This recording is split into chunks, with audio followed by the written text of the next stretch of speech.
Hi friends, అందరికీ నమస్కారం. అంజలి కథలకి స్వాగతం. ఈరోజు చందమామ కథ పేరు హృదయ ఫలకం. ఈ కథను రచించిన వారు ఏసీ సర్కార్ గారు. సుందరపూర్ యువరాజైన శీలకుమారుడు మారువేషంలో దేశాటన చేయటానికి బయలుదేరి తన గుర్రం మీద 6 నెలల పాటు అనేక రాజ్యాలు చూసి ఎన్నో విషయాలు నేర్చుకున్నాడు. తర్వాత అతను తిరుగుముఖం పట్టి కొత్త దేశాలు చూసుకుంటూ స్వదేశానికి ప్రయాణమై రాజపటము అనే రాజ్యానికి వచ్చాడు. అది చాలా అందమైన దేశం.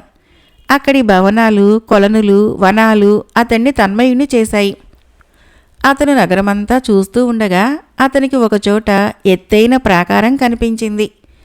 ప్రాకార ద్వారం వద్ద ద్వారపాలకులను అడిగితే అది రాజకుమార్తె శాలిని సొంత ఉద్యానవనమని, అందులోకి పురుషులు ప్రవేశించరాదని చెప్పారు.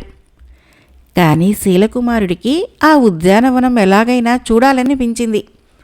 అతడు దాని చుట్టూ తిరిగి ఉద్యానవనం వెనక భాగంలో ఉన్న ప్రాకారాన్ని లాఘవంతో ఎక్కి లోపలికి దూకాడు. అది నిజంగా దేవేంద్రుడి నందనవనాన్ని మించి ఉన్నది. శీలకుమారుడు అందులోని వింత వృక్షాలని, అంతకన్నా విచిత్రమైన పూలను చూసి ఆనందిస్తూ కొంతసేపు విహరించాడు. చల్లని పిల్లగాలులు మోసుకుని వచ్చే సువాసనలు అతనికి మత్తు కలిగించసాగాయి. అతను ఒక చెట్టు నీడను కూర్చొని తన వేణువు తీసి వాయించనారంభించాడు. సమీపంలోని ఒక పుట్టలో ఉండే తాచుపాము వచ్చి అతని ముందు పడగ విప్పి ఆడసాగింది. అతని దాన్ని చూడగానే వాయించడం మానేశాడు. మరుక్షణము ఆ పాము అతన్ని కాటువేసి పారిపోయింది. కొద్ది క్షణాల్లోనే అతని ముఖం నీలంగా మారిపోయింది. అతను స్పృహ తప్పి పడిపోయాడు. శీలకుమారుడు వేణువు వాయించటం ప్రారంభించగానే ఆ ఉద్యానవనం మధ్యగల క్రీడాభవనంలో ఉన్న రాజకుమార్తె శాలిని తనకు తెలియకుండా ఉద్యానవనంలో ఎవరు చేరారా అని ఆశ్చర్యపడుతూ శీలకుమారుడు ఉన్న చోటికి వచ్చింది. ఆమె సమీపానికి చేరేసరికి రాజకుమారుడికి స్పృహ లేదు. శాలిని అతనికి చికిత్స చేసి స్పృహ తెప్పించి తన క్రీడాభవనానికి తీసుకుని పోయి అక్కడ రహస్యంగా 4 రోజుల పాటు ఉంచి కాపాడింది. రాజకుమార్తె సొంత ఉద్యానవనంలోకి ప్రవేశించడము పెద్ద నేరం. రాజుకు గాని ఇతరులకు గాని తెలిస్తే చాలా కఠినంగా శిక్షిస్తారు. అందుచేత శాలిని అతన్ని రహస్యంగా తన క్రీడాభవనంలో ఉంచి తన చెలికెత్తల చేత పరిచర్యలు చేయించవలసి వచ్చింది. అంతేకాక అతను ఒక దేశానికి యువరాజని, అతని బుద్ధి నిష్కలంకమైనదని గ్రహించిన మీదట శాలిని అతని పట్ల స్నేహభావం ప్రదర్శించింది. అతను అక్కడ ఉన్న 4 రోజుల్లోనూ వారిద్దరి మధ్య గాఢమైన స్నేహం ఏర్పడింది. వారిద్దరూ ఒకరినొకరు పెళ్లాడటానికి కూడా ప్రమాణం చేసుకున్నారు. శీలకుమారుడు రహస్యంగానే ఉద్యానవనం నుంచి బయటపడి తన బస చేరుకొని తన గుర్రం మీద స్వదేశానికి తిరిగి వచ్చాడు. రాజుగారు పుత్రుడి రాకకు ఎంతో సంతోషించి మంత్రితో అతడి కోసము సంబంధాలు వెతకమని చెప్పాడు. శీలకుమారుడు తనకు కాబోయే భార్యను ఇదివరకే ఎన్నుకున్నానని తండ్రితో చెప్పలేదు. అందుకు ఒక కారణము, అతడికి తండ్రి వద్ద ఏమాత్రమూ చనువు లేదు. అంతకన్నా ముఖ్యమైన విషయమేమిటంటే తండ్రి శాలినిని ఏ కారణం చేతనైనా ఆమోదించకపోతే ఇక శీలకుమారుడు ఆమెను జన్మలో పెళ్లాడలేడు. ఈ కారణంగా తన కోసం సంబంధాలు వెతుకుతున్నారని తెలియగానే శీలకుమారుడు ఆహార నిద్రలు మానేసి కృషించసాగాడు. మంత్రిగారు కొడుకైన దేవదత్తుడు శీలకుమారుడికి మంచి స్నేహితుడు. శీలకుమారుడి మనోవేదనను అందరికన్నా ముందు పసిగట్టినవాడు అతనే. దేవదత్తుడు బతిమాలిన మీదట శీలకుమారుడు తన రహస్య ప్రణయగాథని అతనితో చెప్పేసి తన అసహాయ స్థితిని వెలిబుచ్చాడు. నువ్వేమీ విచారించకు, తప్పనిసరి అయితే మన ఆస్థాన ఇంద్రజాలికుడి సహాయంతో నువ్వు శాలినీనే పెళ్లాడే ఉపాయం ఆలోచిస్తాను అని దేవదత్తుడు శీలకుమారుడికి అభయం ఇచ్చాడు. త్వరలోనే అనేక మంది దేశాల రాజులు తమ కుమార్తెలను శీలకుమారుడికి ఇచ్చి పెళ్లి చేయటానికి తమ సమ్మతి తెలుపుతూ వర్తమానాలు పంపారు. అలా పంపిన వారిలో శాలిని తండ్రి కూడా ఉన్నాడు. కానీ రాజు, మంత్రి కూర్చొని ఎన్నిక చేసిన 3-4 రాజకుమార్తెలలో శాలిని లేదు. ఈ సంగతి తన తండ్రి అయిన మంత్రి నుంచి దేవదత్తుడు తెలుసుకున్నాడు. శీలకుమారుడి కోరిక నెరవేరాలంటే ఏదో ఇంద్రజాలము ప్రయోగించక తప్పదని అతనికి రూఢి అయింది. రాజుగారు తాను నిర్ణయించిన రాజకుమార్తెల జాతకాలని దైవజ్ఞులకు చూపించి అంతిమ నిర్ణయానికి వద్దామన్నాడు మంత్రితో. మహారాజా, అంతకన్నా మన యువరాజుగారి అభిప్రాయం తెలుసుకోవటం ముఖ్యం కదా అన్నాడు మంత్రి. నా నిర్ణయమే వాడి నిర్ణయం, వాడై ఏదీ చెప్పడు అన్నాడు రాజు. కొడుకుని మొదటి నుంచి ఆయన తన శాసనంలోనే ఉంచుతున్నాడు. అది కావచ్చు, కానీ ఇది రాజకీయ విషయం కాదు, యువరాజుగారి సొంత విషయం, అతని జీవితానికి సంబంధించినది. అతన్ని అడగటానికి తమరు అనుమతించండి అన్నాడు మంత్రి. అలాగే కానియ్యి అన్నాడు రాజు. దేవదత్తుడు శీలకుమారుడి వద్దకు వెళ్ళి అతనికి చాలాసేపు బోధించి అతన్ని తన తండ్రి వద్దకు తెచ్చాడు. నా హృదయ ఫలకం మీద ఎవతో ఉన్నదో తెలుసుకుని ఆమెను నాకిచ్చి వివాహం చేయండి అన్నాడు శీలకుమారుడు మంత్రితో. అది నీకే గదా తెలుస్తుంది, కనుక నువ్వు ఆమె పేరు చెబితే ఆమెకు నీకు వివాహం జరిపించడానికి నేను శాయశక్తిలా ప్రయత్నం చేస్తాను అన్నాడు మంత్రి. నాకు తెలిస్తే నేనే చెబుదును కదా. నాకు తెలియదు, అందుచేత మీరే కనుక్కోవాలి అన్నాడు శీలకుమారుడు. అది సాధ్యమా బాబూ అన్నాడు మంత్రి హతాశుడై. దేవదత్తుడు కలుగు చేసుకుని, ఇందుకు ఒక ప్రక్రియ ఉన్నదని మన మాయాధరుల వారు చెప్పినట్లు జ్ఞాపకం, ఆయన అడుగుదామా అన్నాడు.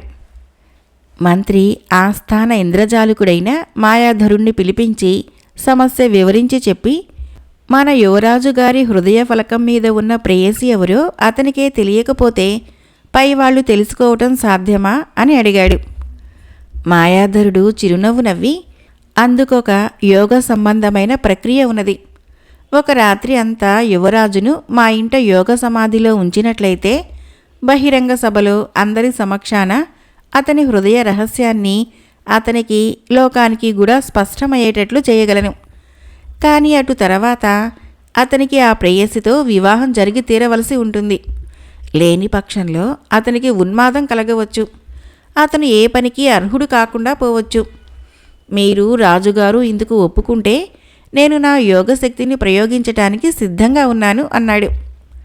మంత్రి ఈ సంగతి చెప్పేసరికి రాజుకి ఆశ్చర్యము అనుమానము కూడా కలిగాయి. తన కుమారుడి పెళ్లి మాట ఏమైనా ఈ యోగ విద్యని కళ్ళారా చూడాలన్న ఉద్దేశంతో ఆయన యోగ ప్రక్రియకు అనుమతించాడు. ఒక రాత్రంతా శీలకుమారుడు ఇంద్రజాలికుని ఇంటనే గడిపాడు. మర్నాడు అతన్ని నిండు కొలువుకు తెచ్చారు. మంత్రి రాజకుమార్తెల పేర్లన్నీ ఒక కాగితం మీద రాసి సభకులు వినేటట్లు పెద్దగా చదివి ఆ కాగితాన్ని ఇంద్రజాలికుడికి అందించాడు. ఇంద్రజాలికుడు ఆ కాగితాన్ని భద్రంగా ఒక పళ్ళెంలో కాల్చి మసిచేసి ఆ బూడిదను జాగ్రత్తగా తన చేతిలోకి తీసుకొని యువరాజుని అంగీ విప్పమన్నాడు. తర్వాత ఆయన నగ్నంగా ఉన్న శీలకుమారుడి ఛాతీపైన కాగితం మసిని రుద్దాడు. త్వరలోనే యువరాజు హృదయ ప్రాంతంలో శాలిని అనే అక్షరాలు కొట్టవచ్చినట్లు కనిపించాయి. అందరూ ఆశ్చర్య సంభ్రమాలు చెందుతూ హాహాకారాలు చేశారు. మిగిలిన తంతు మీరు జరిపించండి అని మంత్రికి చెప్పి మాయాధరుడు తన ఆసనంలో కూర్చున్నాడు. రాజు తన కుమారుడికి శాలినితో వివాహం జరిపి తన మాట నిలబెట్టుకున్నాడు. వివాహం జరిగిన నాటి రాత్రి శీలకుమారుడు శాలినికి ఒక సబ్బు బహూకరించాడు. ఇదేం బహుమానం, ఇంతకన్నా విలువైనది దొరకలేదా అన్నది శాలిని. ఈ సబ్బు సహాయంతోనే నేను నిన్ను పెళ్లాడగలిగాను. మాయాధరుడు సబ్బుతో నా గుండె మీద నీ పేరు రాసి దాని మీద మసిపూసి అదృశ్యంగా ఉన్న నీ పేరు లోకానికి తెలియచేసి యోగ ప్రక్రియ అని నమ్మించకపోతే మా తండ్రి నిన్ను నాకు చేసుకుని ఉండడు అన్నాడు శీలకుమారుడు. మరొక కథ పేరు మహాశిల్పి. ఈ కథను రచించిన వారు వి చక్రధర్రావు గారు. ఒక గ్రామంలో కొన్ని వేల ఏళ్ల క్రితము ఒక మహాశిల్పి ఉండేవాడు. అతని చేతి మీదుగా ఎన్నో చిత్రాతి విచిత్రమైన భవనాలు, సభలు, ఆలయాలు నిర్మించాడు. అతని ఖ్యాతి దేశ దేశాలా వ్యాపించింది. ఆ కాలంలో నాగలోకంలో నాగరాజు భవనం ఉపద్రవమైన భూకంపాల ఫలితంగా బీటలు విచ్చింది. దాన్ని తిరిగి నిర్మించటానికి భూలోకం నుంచి మహాశిల్పిని రప్పించాలని నాగరాజు నిశ్చయించుకున్నాడు. అతడి కబురు చేరగానే శిల్పి పరమానందం చెంది తాను మరొక గొప్ప భవనం నిర్మించవచ్చును కదా అనుకొని నాగలోకానికి వెళ్ళాడు. త్వరలోనే శిల్పికి నాగరాజుకి మంచి స్నేహం కలిసింది. నాగరాజు కుటుంబము పరివారము అతనికి ఆప్తులయ్యారు. అతని అన్నపానాలకి ఎలాంటి లోటు జరగలేదు. అయినా శిల్పికి తన ఇంటి మీద గాలి మళ్ళింది. అంతులేని వైభవం మధ్య సంపద మధ్య ఉంటూ కూడా అతను తన పేద ఇంటిని గురించి, తన తల్లిని గురించి, భార్యని గురించి బెంగపడసాగాడు. ఒకనాడు శిల్పి నాగరాజుతో, రాజా, నాకీ మధ్య మా ఇంటి మీద ధ్యాస జాస్తిగా ఉంటున్నది. మా ఊరి పరిస్థితులు కాస్త కనుక్కొని నాకు చెబుతావా అని అడిగాడు. నిజం దాచడం దేనికి? మీ ఊరి ప్రాంతాల కొంతకాలంగా వానలు లేవు. అక్కడ భయంకర క్షామం ఉన్నది అన్నాడు నాగరాజు. అలా అయితే అక్కడ వానలు కురిపించలేవా అన్నాడు శిల్పి. అది ఎంతమాత్రమూ కుదరదు. అలా వానలు కురిపించటము నియమ విరుద్ధం. ఎక్కడ ఎప్పుడు క్షామం రావలసింది ముందుగానే నిర్ణయమైతుంది. ఈ కాటకము ఇంకా 99 రోజులుంటుంది అన్నాడు నాగరాజు. శిల్పికి కంపరం పుట్టుకొచ్చింది. అతని మనసులో తన గ్రామము, తన తల్లి, భార్య, తన బంధువులు, మిత్రులు తిండికి అల్లాడుతూ కనిపించారు.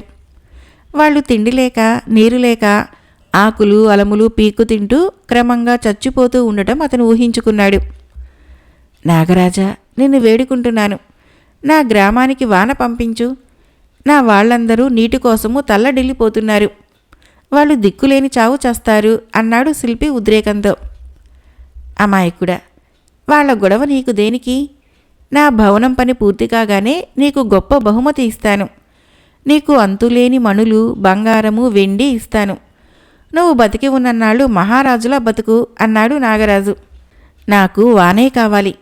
మా గ్రామంలో అందరికీ వాన కావాలి. నీ వాళ్లే మలమలా మాడిపోతూ ఉంటే నువ్విలా నిశ్చింతగా ఉండగలుగుతావా అన్నాడు శిల్పి. నన్ను అనవసరంగా విసిగించకు. ఇప్పట్లో వాన లేదు, అదంతే అంటూ నాగరాజు లేచిపోయాడు.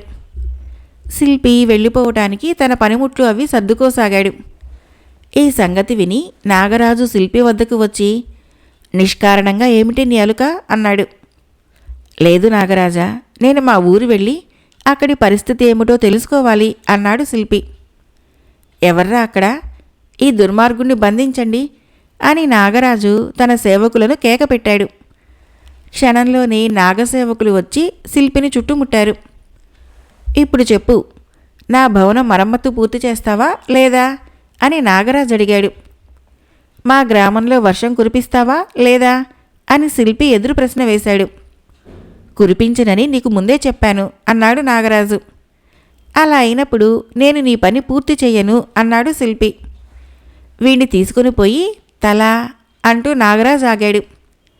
శిల్పి తల నరికేస్తే భవనం మరమ్మతులు ఆగిపోతాయన్నది జ్ఞాపకం వచ్చి వెంటనే ఆయన శిల్పిని వదిలేయండి అన్నాడు నిట్టూర్చి. ఇందువలన శిల్పి పరిస్థితి మెరుగైందేమీ లేదు. అతని నాగలోకం నుంచి వెళ్ళిపోనివ్వరు. తన గ్రామమేమో కాటకంలోనే ఉన్నది. శిల్పి ఒకచోట కూర్చొని ఏం చెయ్యాలా అని ఆలోచిస్తూ ఉండగా అతని దృష్టి ఒక స్తంభం పైన పడింది. శిల్పి వెంటనే లేచి ఆ స్తంభాన్ని రంపంతో కోయసాగాడు. స్తంభం తెగిపోతున్న కొద్దీ భవనం మొత్తంగా కంపించసాగింది. నాగరాజు లబలబలాడుతూ వచ్చి, ఆపు, నీకు పుణ్యం ఉంటుంది, ఆపు అని అరిచాడు. వాన కురిపిస్తావా మరి అని శిల్పి అడిగాడు. కురిపిస్తాను కురిపిస్తాను అన్నాడు నాగరాజు. హాస్యాలకు పోయి వరదలు తెప్పించేవు. మా గ్రామానికి కావలసినంత వానే కురిపించాలి, గుర్తుంచుకో అన్నాడు శిల్పి. నువ్వు కోరినట్టే చేస్తాను అన్నాడు నాగరాజు. భవనాలు కట్టగలవాడికి భవనాలు కూల్చడము ఒక బ్రహ్మ విద్య కాదు. నువ్వు వాన కురిపించాలే కానీ నీ భవనాన్ని చూసి ఇంద్రుడు అసూయపడేటట్లు చేయగలను అన్నాడు శిల్పి. నాగరాజు శిల్పికి తన పైబట్ట కప్పి, నువ్వు మీ గ్రామానికి వెళ్ళి అక్కడ వర్షం పడటం కళ్ళారా చూసిరా అన్నాడు. శిల్పి భూలోకానికి వచ్చాడు. అతను తన గ్రామంలో వర్షం పడటము, గ్రామస్తులంతా ఆనంద పారవస్యంలో కేకలు పెడుతూ ఉండటము కళ్ళారా చూశాడు. కానీ గ్రామస్తులు అతన్ని చూడలేదు. వాళ్లకు కనిపించినది ఒక మహాసర్పం. అమ్మో, ఎంత పెద్ద సర్పమో అన్నారు గ్రామస్తులు. ఇదే మనకి వర్షం తెచ్చింది, దీనికి గుడి కడదాము అన్నారు. త్వరలోనే గుడి పూర్తయింది. గ్రామానికి కరువు కూడా పోయింది. శిల్పి నాగలోకానికి తిరిగి వెళ్ళి నాగరాజుతో, నన్ను మోసం చేసి నాగరూపంలో పంపావు. నా వారిని అందరినీ చూశాను, కానీ వారితో మాట్లాడలేకపోయాను అన్నాడు. నీవు మహా పెంకె మనిషివి, అందుచేత నా జాగ్రత్త నేను పడ్డాను. నా మాట నేను నిలబెట్టుకున్నాను. నీ పని నువ్వు పూర్తి చెయ్యి అన్నాడు నాగరాజు. శిల్పి నాగరాజు భవనాన్ని అద్భుతంగా తయారు చేశాడు.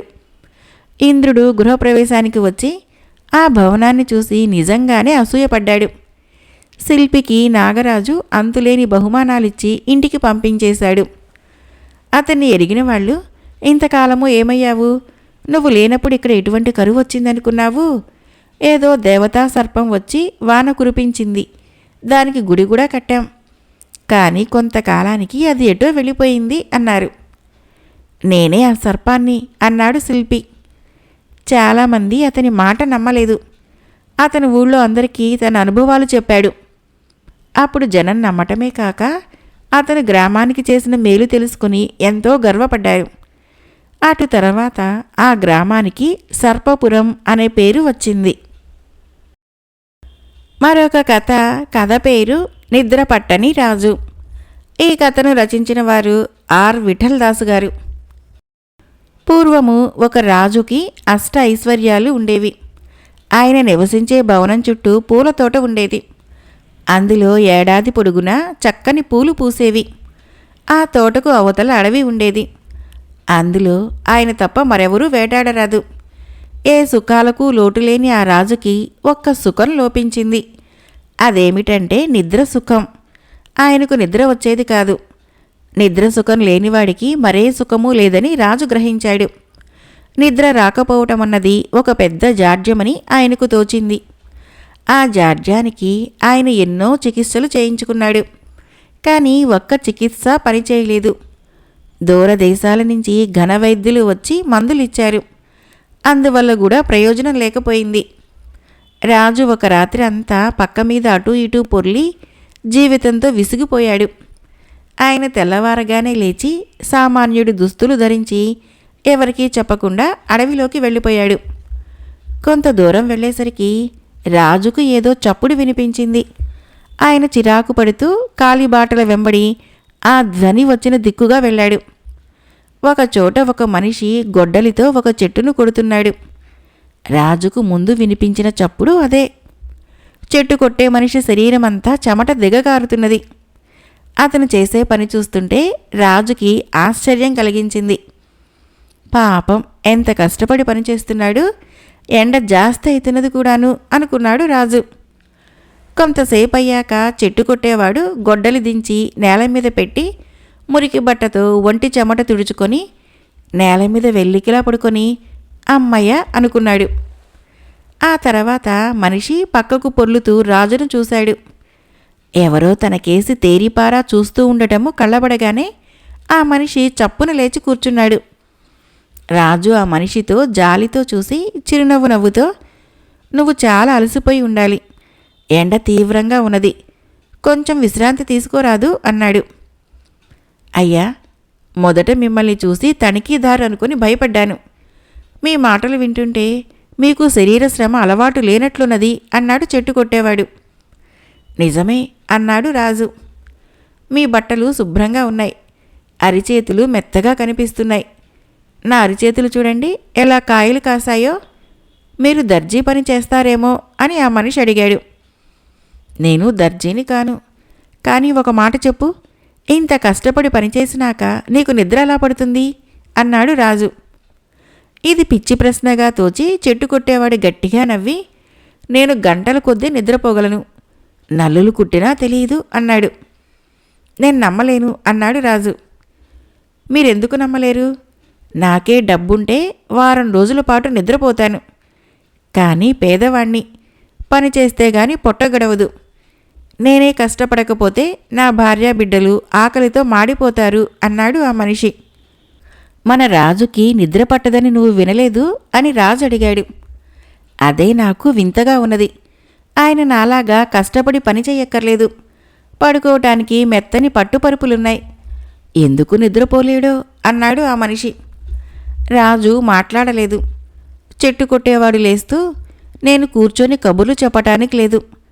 తనిఖీదారు చూశాడంటే పనిలో నుంచి తీసేస్తాడు అని గొడ్డలి తీసుకొని మళ్ళీ చెట్టు కొట్టసాగాడు. ఆ మనిషి పనిచేస్తూ ఉంటే రాజు వింతగా చూసి, రాజునై ఉండి నేను నిద్రపోలేకుండా ఉన్నానే, ఈ కట్టెలు కొట్టేవాడు ఎలా నిద్రపోగలుగుతున్నాడో అని ఆశ్చర్యపోయాడు. కొంచెం సేపు గడిచాక ఆయన ఆ మనిషితో, నువ్వు ఆ నీడన పడుకొని నిద్రపో, నువ్వు నిద్రపోవటం చూడాలని ఉన్నది అన్నాడు. ఇంకా నయం, సాయంత్రం లోపల ఈ పని పూర్తి కావాలి అన్నాడు చెట్టు కొట్టేవాడు. దాన్ని గురించి భయపడకు, నీ పని నేను చేసి పెడతాను అంటూ రాజు ఆ మనిషి చేతిలో నుంచి గొడ్డలి తీసుకున్నాడు. చెట్టు కొట్టేవాడు రాజుకేసి అనుమానంగా చూసి వెళ్ళి చెట్ల నీడన పడుకొని మరుక్షణమే నిద్రపోయాడు. చిత్రం, ఒక పరుపు లేదు, దిండు లేదు, వీడు ఎలా నిద్రపోతున్నాడో అని రాజు ఆశ్చర్యపోయాడు. అయితే వాడి పని తాను చేయవలసి ఉన్నది కనుక రాజు గొడ్డలితో చెట్టు కొట్టసాగాడు.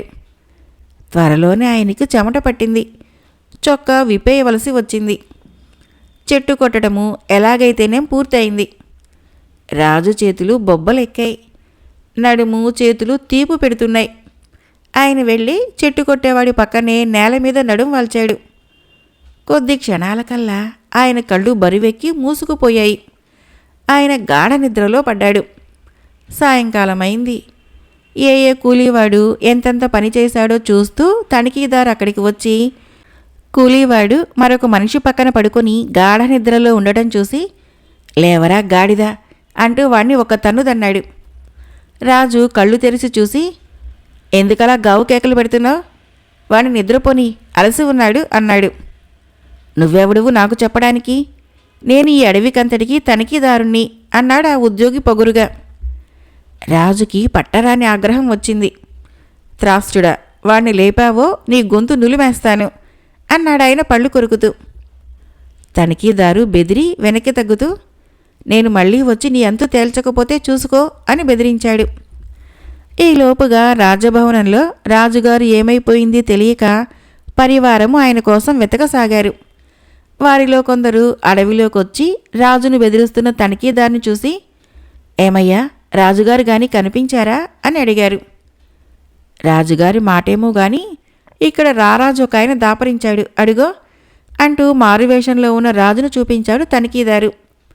భృత్యులు రాజును గుర్తించి, మహారాజా, తమరి కోసం రోజల్లా వెతుకుతున్నాము అన్నారు. రాజు లేచి నిలబడి తన భృత్యులకు చెట్టు కొట్టిన వాణ్ణి చూపించి, మీరు ఈ మనిషిని రాజభవనానికి తీసుకొని పోయి హంసతూలికా తల్పం మీద పడుకోబెట్టండి. తనంతట తాను లేచిందాకా అతని నిద్రపోనివ్వండి. నిద్ర లేచాక కడుపు నిండా తిండి పెట్టండి. ఈ మనిషి నా జబ్బుకు చికిత్స చేశాడు అన్నాడు. మర్నాడు కట్టెలు కొట్టేవాడు నిద్ర లేచాడు. రాజు అతన్ని అడవికంతటికి పెద్ద తనిఖీదారుగా వేసి చాలా సహాయం చేశాడు. మరొక కథ పేరు దైవ నిర్ణయం.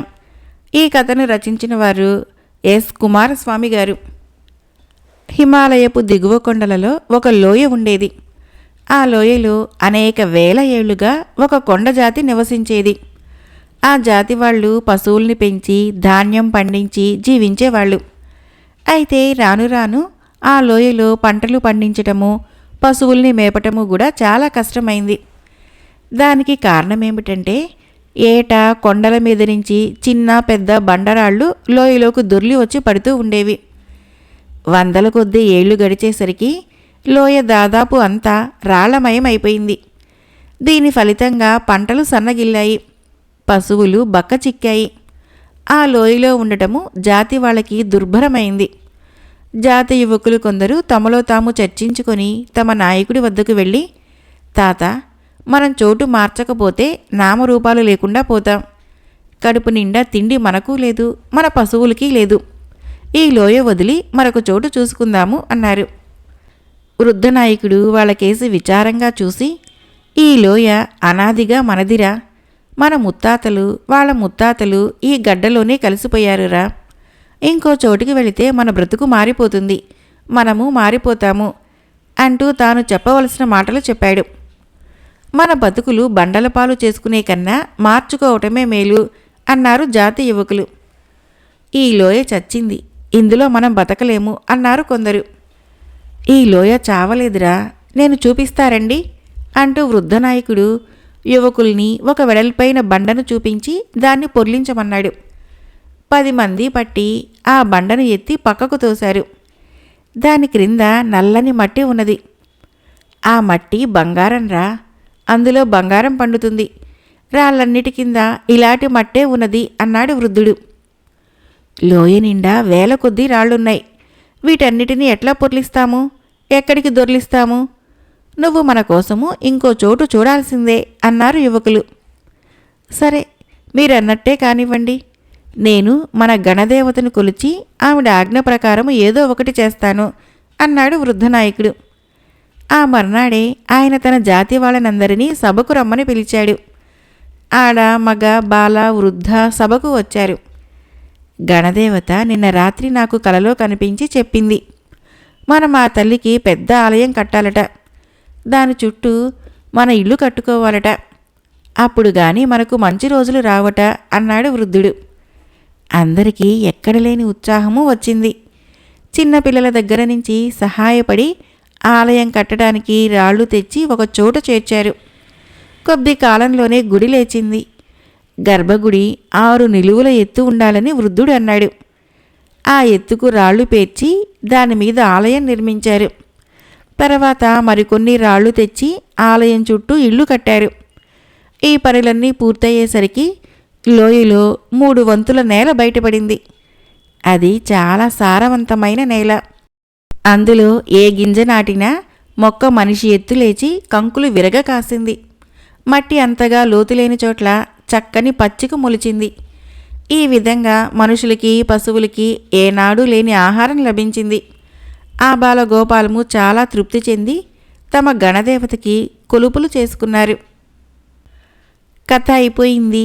ఫ్రెండ్స్, ఈ కథలు నచ్చినట్లయితే మన ఛానల్ని తప్పకుండా సబ్స్క్రైబ్ చేయండి, లైక్ చేయండి, షేర్ చేయండి, కామెంట్ చేయండి. Thank you.